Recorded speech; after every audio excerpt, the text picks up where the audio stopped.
Community. Well, I think Monday's video also went up Friday.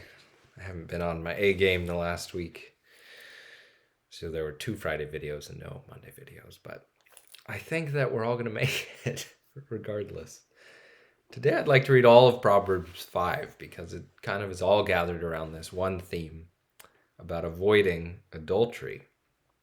It can seem kind of plain; it is in the Ten Commandments, and it can also seem a bit graphic. But if for modesty we skip over these sections, we would skip over very uh, practical and important wisdom from the book of Proverbs, because Proverbs is warning us against something that's very tempting, and it's telling us ahead of time that the temptation to adultery, which applies to just unfaithfulness generally, but the book is practical. It's talking about adultery, is always a lie. It's always a deception that somehow you can get somebody to cheat with you, and then that will be the great relationship, and you'll never, the two of you will then never cheat on one another, which is, Proverbs points out, ludicrous. You can't build a great relationship, a fulfilling relationship on a foundation like that.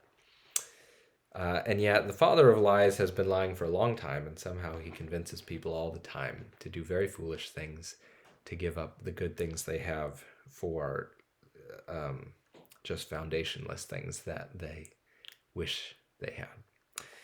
And so Proverbs warns us against that. Let's read it all. Proverbs 5, 1 to 23. It says, "My son, be attentive to my wisdom.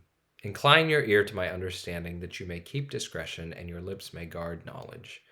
For the lips of a forbidden woman drip honey, and her speech is smoother than oil, but in the end she's bitter as wormwood, sharp as a two-edged sword. Her feet go down to death, her steps follow the path to Sheol. She does not ponder the path of life. Her ways wander, and she does not know it. And now, O sons, listen to me, and do not depart from the words of my mouth. Keep your way far from her. Do not go near the door of her house, lest you give your honor to others and your years to the merciless. Lest strangers take their fill of your strength, and your labors go to the house of a foreigner. At the end of your life you groan, when your flesh and body are consumed, and you say, how I hated discipline, and my heart despised reproof.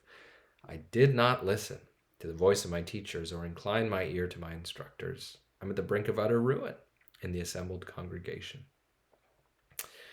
Drink water from your own cistern, flowing water from your own well.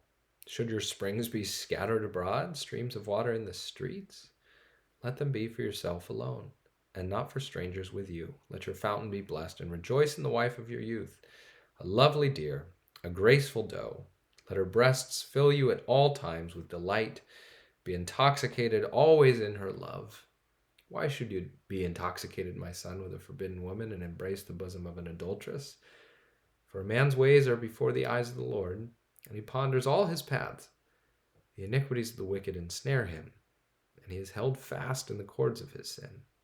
He dies for lack of discipline, and because of his great folly, he's led astray."